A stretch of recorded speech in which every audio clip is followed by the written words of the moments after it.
before I met my wife, my life was chaotic. I wouldn't say I had a problem, but I was partying too much. I definitely wasn't happy. And I would get myself into scrapes and situations. And I'm going to share something with you tonight, which I'm not taking this on the road. This is just for you.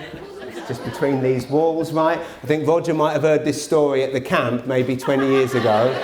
And no one else has ever heard it. I was out one night drinking with some friends, right? And again, I would always take things too far. It's like we're out for a friend's birthday, we're drinking all day, and then we're in Hyde Park, in a park in London, and it's 3 in the morning, and we're still drinking, right? And it's very silly, right? And I'm in a blackout, and we're drinking away.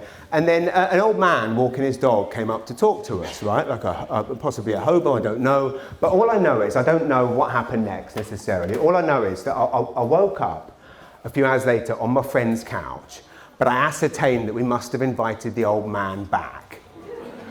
And I know this because, yes, you can see where this is going, because I can feel something nice going on downstairs.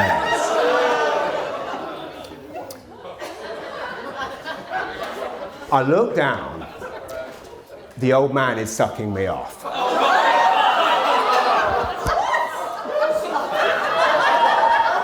I said I was sharing, we got one walkout.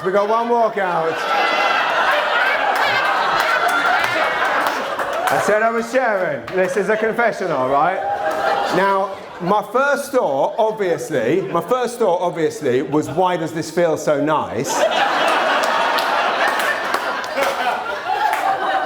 I got my answer very quickly. It was very simple. It's because his dentures were out. They were on the table. I could see them. I'm like, that's it.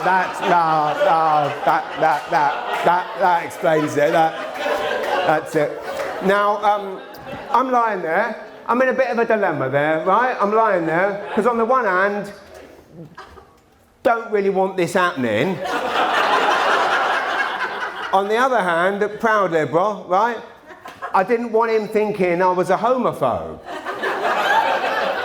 So I didn't want him to do that thing that like maybe a man masculinity threat and get off me and use a homophobic epithet. So I thought, well, I don't really know what I was thinking, but I tell you what I did. I went, excuse me.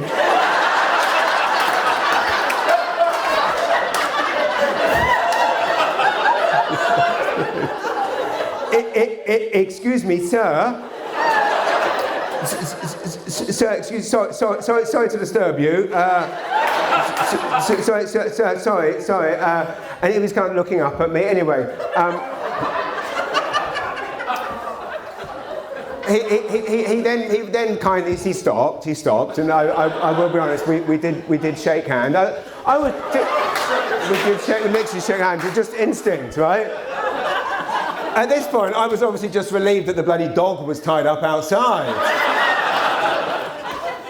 And I was thinking about this story recently. I say thinking about it, talking about it in therapy.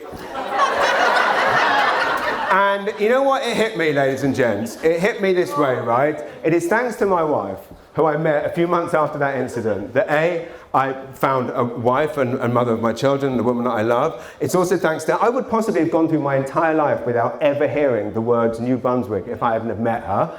And so throughout all that chain of events, meeting the love of my life, having 2 beautiful children, coming to this amazing place, and all of it, and my life could have continued in that vein. Who else knows what other things could have happened to me or befallen me if I'd have stayed there? But crucially and most importantly, tell me that I wasn't born to be a Canadian. Who wakes up to find an old man sucking them off and says, sorry?